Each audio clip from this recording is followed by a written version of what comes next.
अस्सलाम वालेकुम, कैसे हैं आप लोग।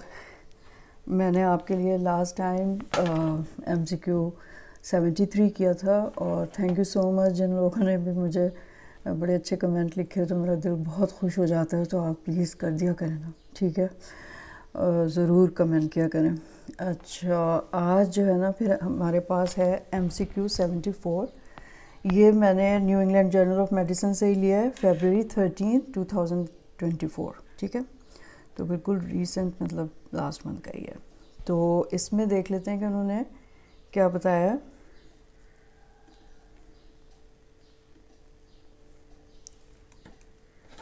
अच्छा, इसमें सिनेरियो ये उन्होंने दिया है कि अ 55-year-old woman with a history of autoimmune hepatitis and cirrhosis for evaluation of 2 months of worsening fatigue and dyspnea. The shortness of breath was initially associated with exertion but is now also present at rest, and it is limiting her usual daily activities. It is better when she lies flat than when she sits upright, but she has identified no other alleviating factors. Her current medications are spironolactone 100 mg daily, furosemide 40 mg daily, propranolol 20 mg daily, and lactulose 3 times daily. On physical examination, she is afebrile and has a heart rate of 90 beats per minute, a blood pressure of 110 by 55 mm of mercury, and a respiratory rate of 18 breaths per minute. Her oxygen saturation while she is breathing ambient air is 96% when she lies flat and 90% when she is upright. Several spider angiomas are present on the anterior chest. Both lung fields are clear to auscultation. Abdominal examination is notable for hepatosplenomegaly and mild distension with fullness at the flanks. A chest radiograph reveals increased interstitial markings at the lung bases, but no evidence of pleural effusion or volume overload. A transthoracic echocardiogram is performed after agitated saline is introduced into a peripheral vein. Microbubble opacification of the left atrium is observed to occur 5 cardiac cycles after opacification of the right atrium. अब question से पहले हम एक दफ़ा फिर नज़र डाल लें। मतलब उन्होंने बताया 55-year-old लेडी है और उसको नॉन ऑटोइम्यून हेपेटाइटिस की वजह से सिरोसिस हो चुका है, ठीक है। अब क्या हुआ है, वो क्यों आई है कि 2 महीने से उसको बहुत ज़्यादा फटीग हो रही है और डिस्निया हो रहा है। तो शॉर्टनेस ऑफ ब्रेथ के बारे में बता रही है कि पहले तो एग्जर्शन में थी, लेकिन अब उसको रेस्ट में भी होने लगी है और वो कोई काम भी इसकी वजह से नहीं कर सकती। और इसकी ख़ास बात उसने ये बताई कि जब वो सीधी लेटती है तो ब्रेथलेसनेस उसकी बेहतर हो जाती है, और जब वो बैठती है तो ब्रेथलेसनेस बहुत ज़्यादा हो जाती है। इसके अलावा और कोई उसका एलिविएटिंग फैक्टर नहीं है। और जो दवाइयाँ ले रही है वो स्पाइरोनोलेक्ट्रॉन ले रही है, फ्रूसेमाइड ले रही है, प्रोप्रानोलॉल, लैक्टुलोज, ठीक है। तो जो ट्रीटमेंट होता है कॉम्प्लिकेशन का वो सब ले रही है। फिज़िकल एग्जामिनेशन में बता दिया कि एफिब्राइल है, ब्लड प्रेशर, रेस्पिरेटरी रेट उसका ठीक है, लेकिन जब वो फ्लैट लेट रही है बिस्तर में तो उसका ऑक्सीजन सैचुरेशन जो है ना वो 96% है, और जैसे ही वो बैठती है तो 90% हो जाता है। स्पाइडर नेवाई हैं उसके एंटीरियर चेस्ट में, बोथ लंग व्हील्स क्लियर हैं ऑस्कल्टेशन में। एब्डोमिनल एग्जामिनेशन में सिर्फ फ्लैंक्स में थोड़ा सा फ्लूइड है, बाकी कोई ऐसी डिस्टेंशन नहीं है। चेस्ट रेडियोग्राफ में वो बता रहे हैं इंक्रीज इंटरस्टिशियल मार्किंग्स हैं लंग बेसिस में, लेकिन कोई प्लूरल फ्यूजन या फ्लूइड ओवरलोड के कोई साइंस नहीं है।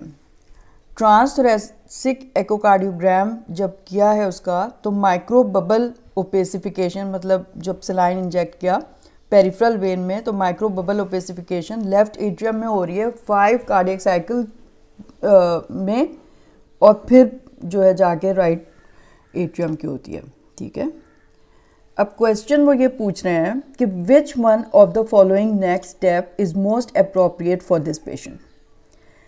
तो अब नेक्स्ट स्टेप आप क्या लेंगे। नंबर पहला उन्होंने बताया थेराप्यूटिक पैरासेंटीसिस,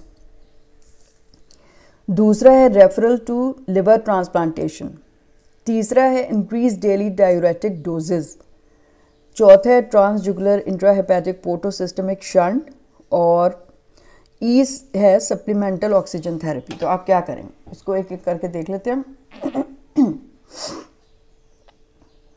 थेराप्यूटिक पैरासिंथेसिस इसलिए गलत ऑप्शन है कि उस पेशेंट को देखें, जब सिरोसिस होता है ना तो मल्टीफैक्टोरियल होता है। जो ब्रेथलेसनेस है वो बहुत सारी वजूहात की वजह से हो सकती है, ठीक है। एक वॉल्यूम ओवरलोड की वजह से हो सकती है, तो हो सकता है कि पल्मोनरी एडीमा हो जाए, लेकिन कोई साइंस नहीं है। आपने एक्सरे करा के देख लिया, चेस्ट जो है वो उसमें कोई क्रैप्स नहीं आ रहे, ठीक है, लंग बेसिस में बताया उन्होंने क्लियर हैं, तो पल्मोनरी एडीमा तो नहीं हुआ हुआ, ठीक है।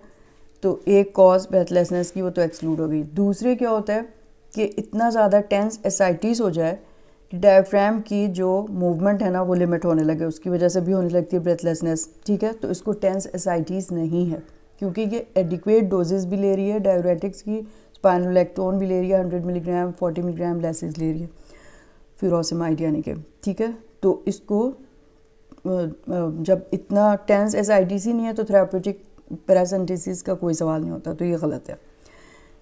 इंक्रीज डेली डाययूरेटिक डोजेस, यानी कि अगर पल्मोनरी एडीमा होता तो आप डाययूरेटिक को इंक्रीज़ करते ना, तो पल्मोनरी एडीमा तो नहीं है, कोई science of overload, fluid overload नहीं है, इसको चेस्ट का क्लियर है, तो ये भी गलत ऑप्शन हो गया। Transjugular intrahepatic portosystemic shunt, transjugular, अच्छा उससे पहले हम देख लेते refer to the liver transplantation, एक ये ऑप्शन बता रहे हैं। अब क्या है कि इस सिनेरियो का अगर आप देखें तो इसमें पेशेंट को सिरोसिस के साथ क्या हो रहा है, प्लेटिपनिया हो रहा है और ऑर्थोडीएक्सिया हो रहा है। अब प्लेटिपनिया क्या होता है, प्लेटिपनिया ये होता है कि पेशेंट को जब वो लाए फ्लैट करता है तो ब्रेथलेसनेस में आराम आ जाता है, ठीक है, नहीं होती इतनी ब्रेथलेसनेस। जैसे ही वो उठ के बैठती है ना, इसमें ये बताया हुआ है, तो उसकी ब्रेथलेसनेस बहुत वर्स हो जाती है। इसी तरह उसकी जब ऑक्सीजन सैचुरेशन लिटा के देख रहे हैं तो अच्छी खासी है 96%, और जैसे ही वो बैठती है तो कम हो जाती है 90%। तो क्या ये कर रहा है, इंडिकेट। अब प्लेटिपनिया जो है ऑर्थोपनिया का उलट होता है, समझो। ऑर्थोपनिया में ये होता है कि पेशेंट जब फ्लैट लेट जाता है तो उसको बहुत ज़्यादा कंजेशन की वजह से उसको ब्रेथलेसनेस होने लगती है, जब वो बैठता है तो बेहतर हो जाती है। इसमें उलट हो रहा है।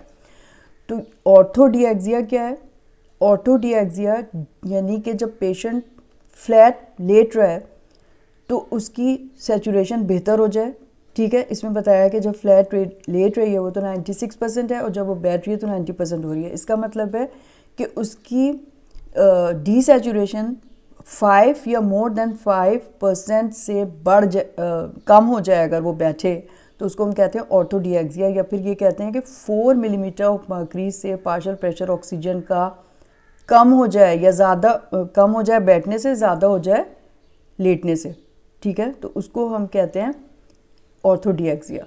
तो ये दोनों अगर किसी पेशेंट में जो सिरोसिस का पेशेंट है उसमें हो रहे हैं, तो ये इंडिकेट कर रहे हैं कि हेपेटोपल्मोनरी सिंड्रोम हुआ हुआ है इसको, ठीक है, जिसे हम कहते हैं HPS।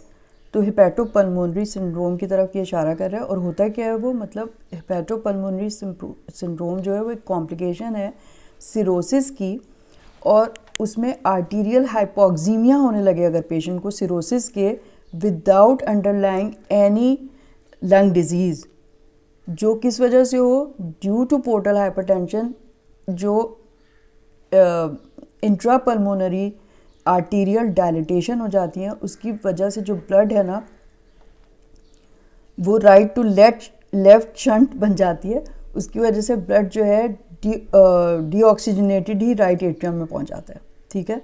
तो पास द एल्वियोलाई अगर ब्लड जा रहा है तो उसको डीसैचुरेशन हो जाएगी, और वो उसका क्राइटेरिया ये है कि वो मोर इक्वल टू या मोर देन 5% से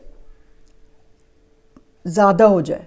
जैसे इसमें 96 से 90 हो रहा है ना, तो ये तो वही हो रहा है, ऑर्थोडीएक्सिया ही हो रहा है, ठीक है। तो ये होता है इंट्रापल्मोनरी आर्टीरियल डायलिटेशन की वजह से राइट टू लेफ्ट शंट बन गई है, जिसको आपने बबल एकोकार्डियोग्राफी से वो कंफर्म हो गया है कि जब डाई इंजेक्ट करी है उन्होंने, बबल्स सलाइन के बबल्स, तो वो बजाय इसके कि वो राइट एट्रियम में पहले नज़र आए, वो लेफ्ट एट्रियम में जा रहे हैं, ठीक है। इसका मतलब है कि राइट टू लेफ्ट शंट बनी हुई है, सही है। तो इसमें ये होता है कि ये एडवांस स्टेज ऑफ सिरोसिस को बता रही है, ठीक है। एविडेंस है कि एडवांस हो चुकी है सिरोसिस, जबकि उन्होंने उसके बताया कि चेस्ट में स्पाइडर एंजियोमास वगैरह वो सब यानी कि सिरोसिस की सारी चीज़ें इसको हुई हुई हैं, कॉम्प्लिकेशंस, ठीक है। तो ये 3 to 34% होता है लोगों में, इतना अनकॉमन भी नहीं है, लेकिन माइल्ड होता है तो इतना पता नहीं चलता। अच्छा, तो इसमें जो है ना इंक्रीज डेली डायरेटिक डोज, तो मैंने बता दिया वो तो गलत है। ट्रांसजुगुलर इंट्राहेपेटिक पोर्टोसिस्टमिक शंट, ये जो है ना पोर्टल हाइपरटेंशन को कम करने के लिए होता है, और पोर्टल हाइपरटेंशन की वजह से, क्योंकि इंट्रा पल्मोनरी वेस्कुलर डायलिटेशन हुई हुई है ना, तो लेकिन देखा ये गया स्टडीज़ में कि इससे ना इंट्राहेपेटिक पल्मोनरी डायलिटेशन में ना कोई फ़र्क पड़ता नहीं है। तो मतलब ये कि इससे कोई एफिकेसी नहीं देखी गई है कि हेपेटोपल्मोनरी सिंड्रोम में इसका कोई इफ़ेक्ट हो, ठीक है। तो ये भी गलत हो गया। सप्लीमेंटल ऑक्सीजन थेरेपी, तो मतलब एक एडिक्वेट अप्रोप्रिएट तो है ये, लेकिन कोई इसका लॉन्ग टर्म सोल्यूशन नहीं है सप्लीमेंटल ऑक्सीजन थेरेपी, ठीक है। तो आप देते हैं उसको बेहतर करने के लिए, लेकिन चूँकि एडवांस स्टेज में सिरोसिस पहुंच चुकी है और HPS इंडिकेट कर रहा है उसको, तो उसमें यही होता है कि लिवर ट्रांसप्लांटेशन ही एक लास्ट ऑप्शन रहता है जो उसको रिवर्स कर सकता है अगर लिवर ट्रांसप्लांटेशन हो जाए। तो referral to the liver transplantation unit इसका सही जवाब है, ठीक है।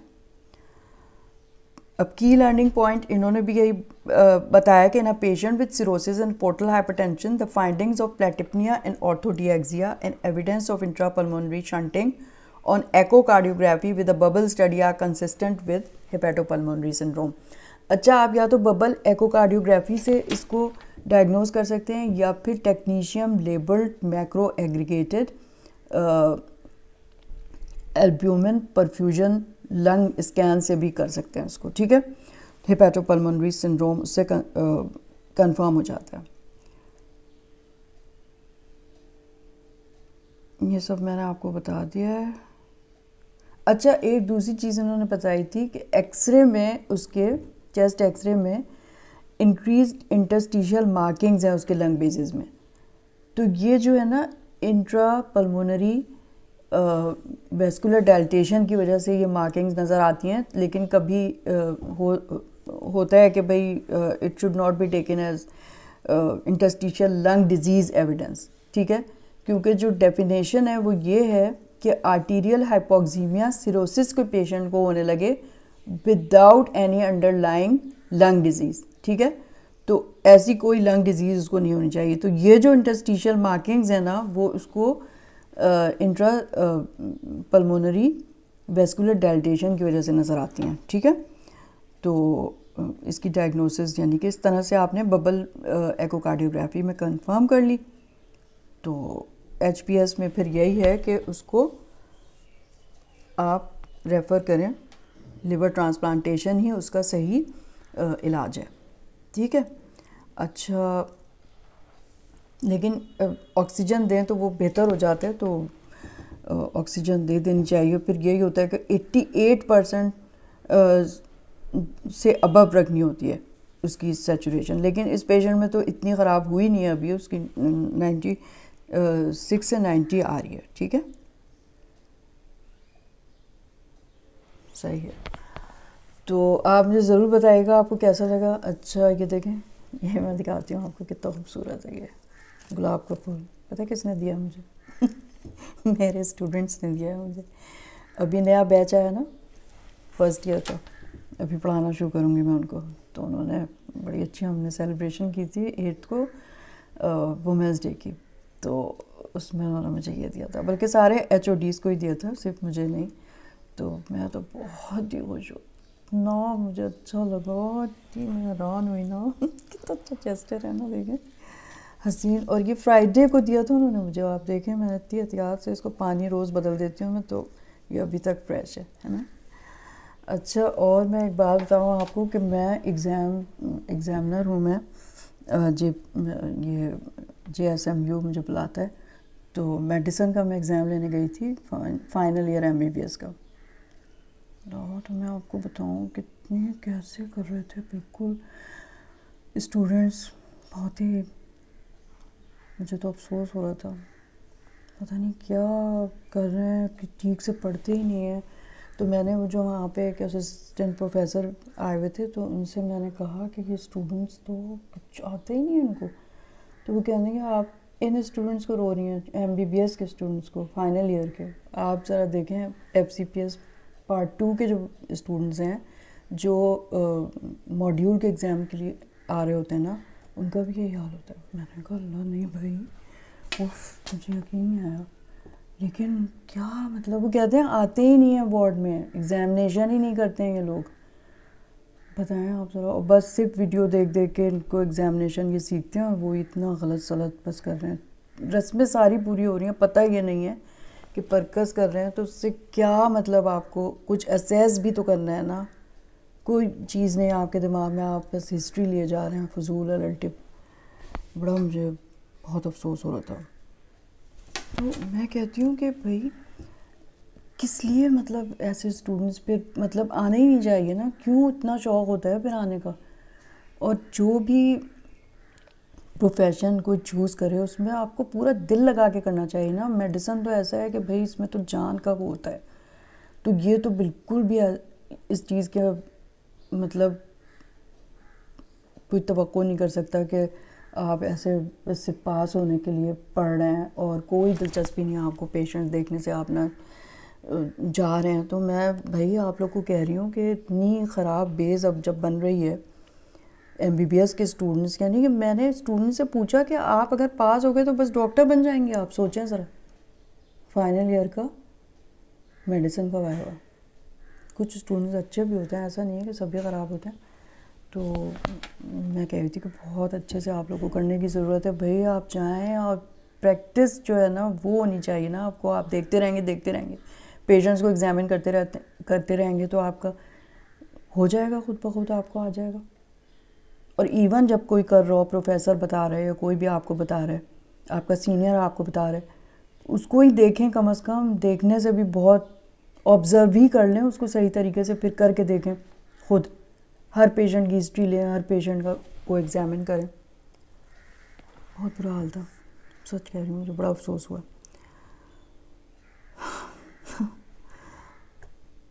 तो दिल लगा के, मैं तो कहती हूँ दिल लगा के हर वो काम जो आपको करना है दिल लगा के करें, कंसंट्रेशन से, बस जान पूरी लड़ा दें उसमें।